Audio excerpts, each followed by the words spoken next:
मई दिवस के शहीदों को प्रणाम करते हुए मैं अपनी बात करना शुरू करती हूँ। आज से लगभग 134 बरस पहले अमेरिका के मज़दूरों ने पहली मई को निर्णय लिया 1886 में कि वो पूरे देश के अंदर हड़ताल करेंगे। कुछ बरसों से पूरी दुनिया के श्रमिकों में ये आवाज़ उठी थी कि काम के घंटे सुनिश्चित होने चाहिए। हम मानव हैं, हम जानवर नहीं हैं, और इसलिए हमें भी अपने आराम के लिए, घर परिवार के लिए समय चाहिए, ये बात उठी थी। और पूरी दुनिया में ये आंदोलन निकला था। जब शिकागो के मज़दूर शांतिपूर्वक आंदोलन कर रहे थे तो चौथे रोज़ वहाँ पर मालिकों ने एक बम विस्फोट करवाया और उसी को बहाना बना करके उस आंदोलन को कुचल डाला। 8 नेता गिरफ्तार हुए थे, जिनको 1887 के अंदर उनमें से 4 को फांसी लगा दी गई थी। फिर 1889 के अंदर 89 में ये निर्णय हुआ एक बैठक के अंदर अंतर्राष्ट्रीय स्तर पे कि पहली मई को 1886 के शहीदों को याद करते हुए हम पूरी दुनिया में मई दिवस मनाएंगे। और तब से ये परंपरा दुनिया के बहुत से देशों में शुरू हुई और हमारे देश में भी 1920 के बाद, एटक के गठन के बाद 1930 से लगभग इस परंपरा की शुरुआत की गई और तब से मई दिवस मनाया जा रहा है। हमारे देश के श्रमिकों का संघर्ष तो 1823 में पहली हड़ताल के रूप में दर्ज है। अंग्रेज़ों के तशद्दुद के खिलाफ, जुल्म के खिलाफ इस देश के किसान, आदिवासी और मज़दूर अपनी आवाज़ उठाना शुरू किए थे। उनके अलग अलग जगहों के आंदोलनों को कुचला तो गया, लेकिन 1857 में वो एक सैलाब के रूप में, पहला स्वतंत्रता संग्राम के रूप में उभरा था।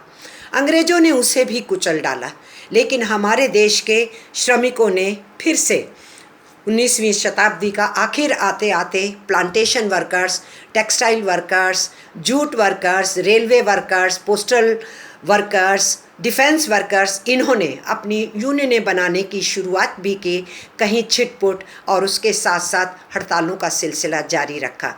जब 20वीं सदी शुरू हुई तो आंदोलन और तेज हुए और श्रमिकों के जन आंदोलन और श्रमिकों के आंदोलन का जो आक्रोश था उसने हमारे देश के आज़ादी के आंदोलन को भी प्रभावित किया। देश में आज़ादी का आंदोलन, उसका प्रभाव मज़दूर पे था तो मज़दूर आंदोलन का प्रभाव देश के आज़ादी के आंदोलन पे था।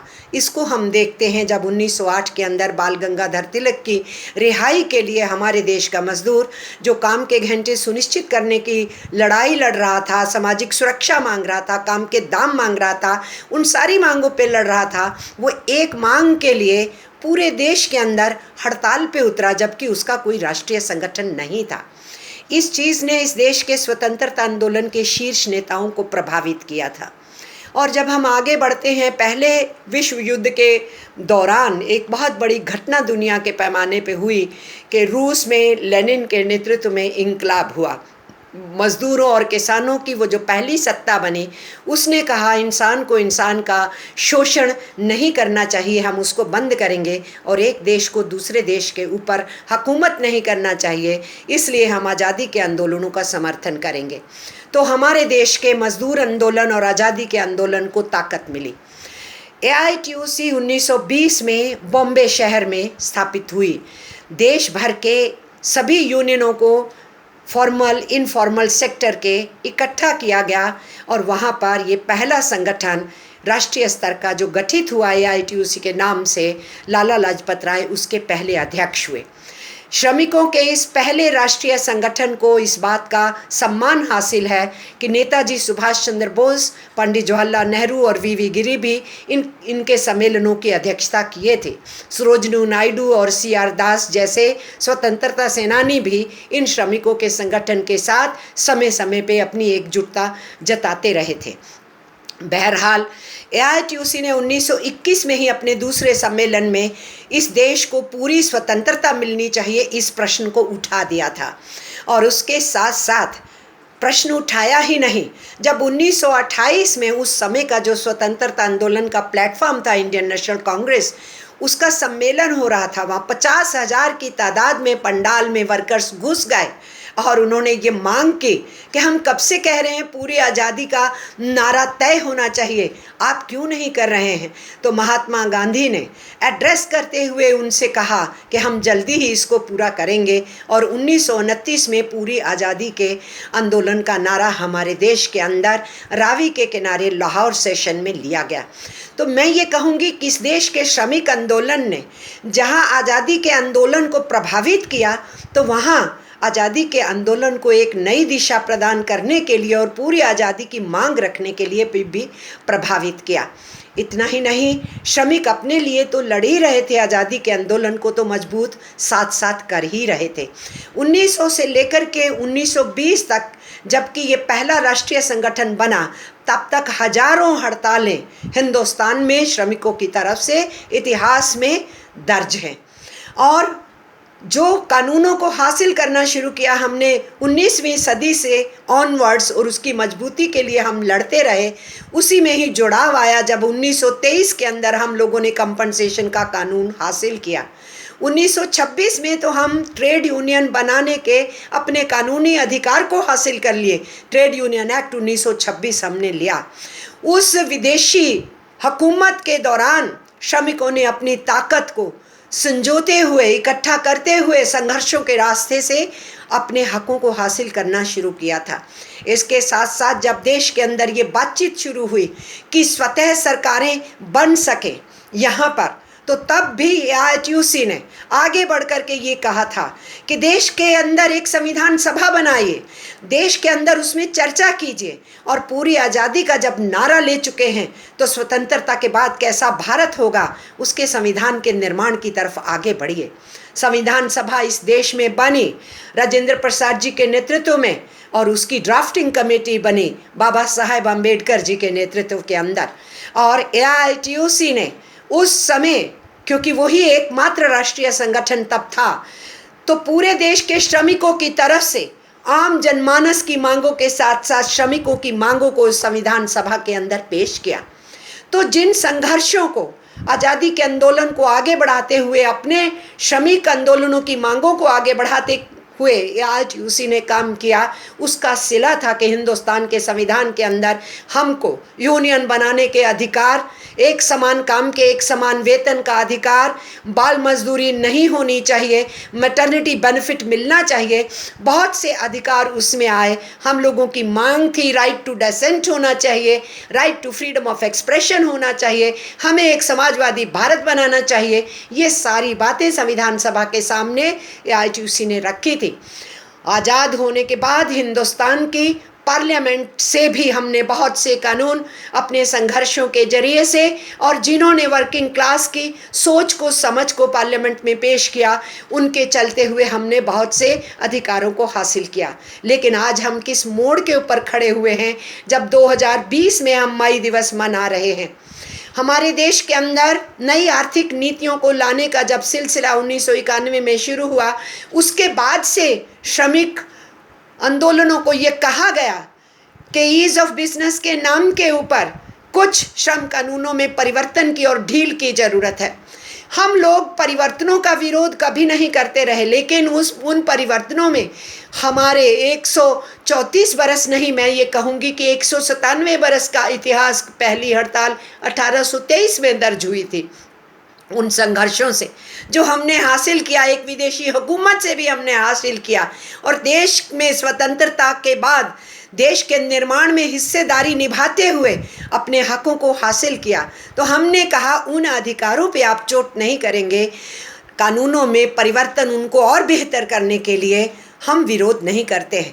पर कानूनों में परिवर्तन की जो बात उठाई गई, उसमें हर बार मालिकों के हक की बात की गई, हमने उसका विरोध किया। लेकिन जब से मिस्टर मोदी की सरकार हमारे देश पे बैठी है, इन्होंने तो पूरी जो त्रिपक्षीय वार्ता, द्विपक्षीय वार्ता, उन्हीं को ही कमज़ोर कर दिया। 5 साल से तो हमारी इंडियन लेबर कॉन्फ्रेंस नहीं हुई है इस देश के अंदर, और हमारे जो श्रमिक कानून हैं उनके ऊपर हमला बोलना शुरू कर दिया। हमारे 44 जो केंद्रीय कानून हो, उनको ज़बरदस्ती 4 कोर्ट्स के अंदर बदलने का फैसला लिया गया। हमारी ट्रेड यूनियनों के संयुक्त विरोध के बावजूद भी इस कार्रवाई को आगे बढ़ाया गया। तो श्रमिकों के ऊपर मार और इस देश के बहुत बड़े जो अरबोंपति खरबोंपति पूंजीपति हैं, कॉरपोरेट घराने हैं, उनकी सेवा में ये सरकार जुट गई। विदेशी पूंजी और देश की बड़ी पूंजी, उनके हित साधना के लिए मिस्टर प्राइम मिनिस्टर की सरकार लग गई और ऐन कैन प्रकारेण बहाने ढूंढते हुए श्रमिकों के ऊपर हमलों का दौर शुरू हुआ। नोटबंदी जो की गई उससे हमारे देश के श्रमिकों पे ऊपर बहुत बड़ा भार पड़ा। जो MSMEs हैं, छोटा सेक्टर है जिसमें सबसे ज़्यादा रोज़गार मिलता है हमारे श्रमिकों को, वो भी पिट गए। GST के बाद छोटे व्यापार की, छोटे उद्योग की पिटाई तो हुई ही, कोऑपरेटिव सेक्टर के ऊपर भी बहुत बड़ी मार पड़ी। स्वतः रोज़गार करने वालों का भी बहुत नुकसान हुआ। तो हमारे देश के अंदर बेरोज़गारी की दर 7% के पार चली गई। 45 बरस में इतनी ज़्यादा अनएम्प्लॉयमेंट रेट बढ़ गया। सरकार इससे इनकार करती रही, लेकिन दोबारा सत्ता में बैठने के बाद इस सच्चाई को सरकार ने कबूल कर लिया। लेकिन हमारे देश की अर्थव्यवस्था डूबती रही। हमारे contingency fund reserve bank of India से इलेक्शन से पहले 28,000 उठा लिए गए और इलेक्शन के बाद 1,76,000 करोड़ उठा लिए गए। सेक्टर आफ्टर सेक्टर मंदी में धंसना शुरू हो गया। हमारी अर्थव्यवस्था धंसने लगी, मंदी में आने लगी और 4.5% का आंकड़ा गिनाया गया। GDP गिर गई हिंदुस्तान के अंदर।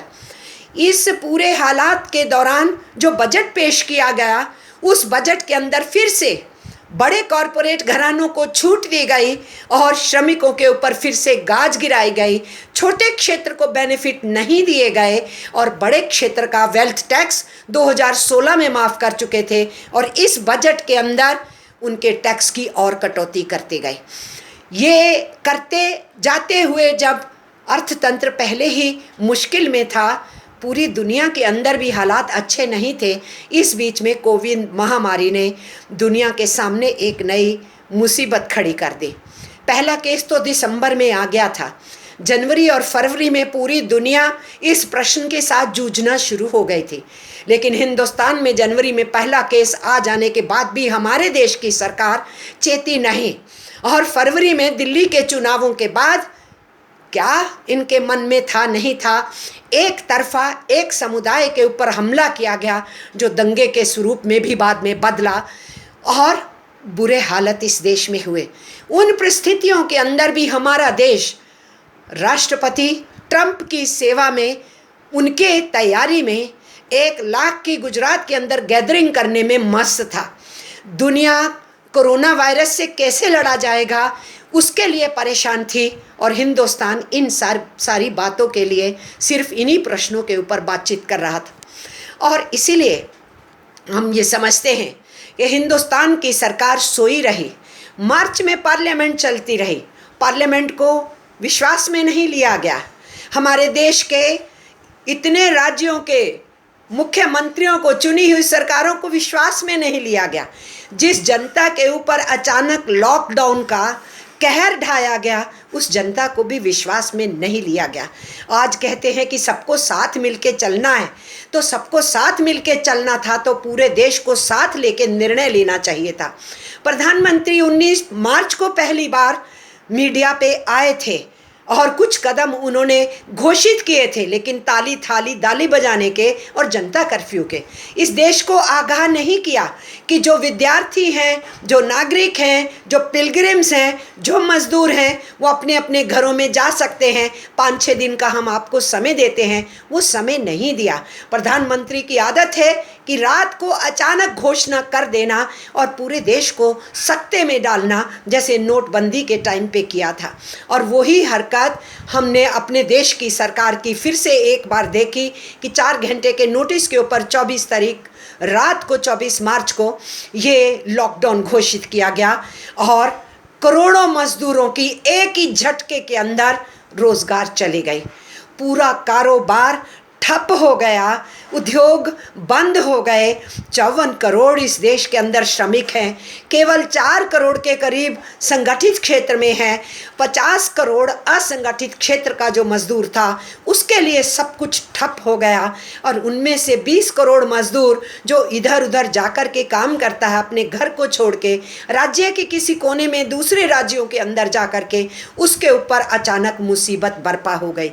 उस हालात के अंदर हमारे देश के जो सरकारी कर्मचारी थे, जो हमारे पब्लिक सेक्टर के मजदूर थे, जो हमारे स्वास्थ्य कर्मी थे, सभी हमारे सरकारी संस्थानों ने और पब्लिक सेक्टर ने इस देश को चलाते रहने का काम किया।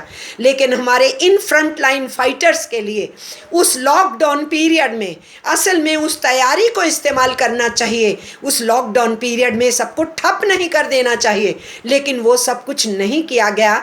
उसकी तैयारियों में भी कोताही रही। हमारे फ्रंट फाइटर्स को भी वो सामान नहीं मिले जो हिंदुस्तान की सरकार 24 मार्च तक एक्सपोर्ट करती रही, जब उसको एक्सपोर्ट नहीं करना चाहिए था। ऐसी स्थितियों के अंदर हमारे मजदूरों के ऊपर बहुत ही बुरी बीती है। आज हम मई दिवस के मौके पे बात कर रहे हैं, लेकिन हमारा हश्र क्या किया गया है? बहुत ही दारुण ये सीन है। जिस तरीके से कई मीलों हमारे मजदूर चले, परिवार के साथ, पत्नी के साथ, बच्चों के साथ, अकेले जो अपना परिवार पीछे छोड़ के आए हैं, और जो आधा परिवार साथ लाए हैं, बाकी परिवार पीछे है, वो हताश हो गए, प्रताड़ित हो गए। वो सीन भूलते नहीं हैं। उनके ऊपर केमिकल छिड़के गए, उनको सड़कों पे मुर्गा बनाया गया, और जो बेचारे छुपते छुपाते जाने का प्रयास किए, इस लॉकडाउन की सख्ती के बावजूद उनको ट्रकों से निकाल के क्वारंटाइन किया गया कि फिजिकल डिस्टेंसिंग नहीं हो रहा है। लेकिन जहां क्वारंटाइन पे रखा गया वहां फिजिकल डिस्टेंसिंग नहीं है। जो फंसे हुए हैं छोटे छोटे कमरों के अंदर, 10-10, 15-15 लोग, वहाँ फिजिकल डिस्टेंसिंग नहीं है। और क्वारंटाइन में जहाँ लोगों को बंद किया गया है वहाँ क्या फिजिकल डिस्टेंसिंग है? क्या हमने देखा आगरा के अंदर उनके आगे खाने के बिस्कुट और पानी फेंके जा रहे हैं, जैसे जानवरों के आगे फेंके जाते हैं। ये जो हालत हुई है हमारे देश के श्रमिकों की, और अब हम सुन रहे हैं कि बेकारी की दर 27% पहुँचने वाली है, तो हमारा देश, हमारे देश के श्रमिकों के ऊपर इस हालात के अंदर सोचने के लिए मजबूर होगा कि अब आने वाले दिनों के अंदर हमको क्या करना होगा। तो इस मई दिवस के मौके के ऊपर मैं ये कहना चाहती हूँ, जो 134 बरस पहले यात्रा शुरू हुई थी कि हम जानवर नहीं, हम मानव हैं, हम धन दौलत पैदा करते हैं, हम सेवाएं देते हैं, हमसे खेत खलिहान फैक्ट्री कारखाने चलते हैं, हम ही तो देश की जान है और शान है। तो फिर हमें डिग्निटी की ज़िंदगी क्यों नहीं? वहाँ से यात्रा शुरू हुई थी। और इस लॉकडाउन के दौरान जिस मिसमैनेजमेंट से और अपनी अचानक मन की सनक से इस फैसले को इस ढंग से लिया गया, कोविड महामारी को लड़ने के तौर तरीकों के ऊपर विचार नहीं किया गया ठीक से, ऐसे में फिर से मजदूर को उस तरीके की मुसीबतों के अंदर फंसा दिया गया है। और इसीलिए मैं ये कहना चाहती हूँ, इस मौके के ऊपर जब हर एक को कैश ट्रांसफ़र होना चाहिए था, जब हर एक को अनाज मिलना चाहिए था, राशन मिलना चाहिए था, मैं उन सब बातों को दोहरा नहीं रही जो मैं पहले कहती आई हूँ, कुछ दिनों से बोल रही हूँ। मैं फिर से कह रही हूँ, वो ज़रूरतें पूरी नहीं हुई। आज भी 5 से 7 हज़ार रुपये का कैश ट्रांसफ़र लगभग 80 करोड़ जनता के, जो कम से कम 14-15 करोड़ परिवार हैं, उनके घरों में पहुंचना चाहिए, नहीं पहुंच रहा है। हम ये कह रहे हैं अभी भी राशन सबको नहीं मिल रहा है। जब 2021 तक आपके एफसीआई के चीफ बोलते हैं खाना खिलाया जा सकता है, तो फिर भूखे क्यों हैं? और इसलिए हमारे देश के अंदर 12 साल की जमालो मर जाती है 100 मील पैदल चल के, और इंसाफ अली मर जाता है 1000 की यात्रा करके अपने गांव पहुंच करके। रास्ते में कई मजदूर मर जाते हैं, कुछ आत्महत्या कर लेते हैं। उनकी डिग्निटी के ऊपर बहुत बड़ी चोट लगी है, उनको भिखारियों की तरह खड़ा कर दिया गया है। और उसके साथ साथ मांग क्या उठ रही है कि यूनियनें बनाना रुकवा दीजिए, ये मांग उठ रही है। मांग उठ रही रही है कि 8 घंटे को 12 घंटे कर दीजिए। ये मालिक लोग अब इन मांगों को उठा रहे हैं। हमारे इतने वर्षों के इतिहास से हमारे जीते हुए जो अधिकार हैं जो हमें मिले हैं, संसदों से भी मिले हैं हमको, उन सबको छीनने की आज कोशिश की जा रही है। इसलिए इस मई दिवस के मौके के ऊपर हम संकल्प लेते हैं कि हम अपने हासिल किए हुए अधिकारों को छीनने नहीं देंगे। अपने आने वाले दिनों के अंदर और अधिकारों को हासिल करने का प्रयास करेंगे और अपनी लेबर की डिग्निटी को फिर से स्थापित करने का हम संघर्ष करेंगे।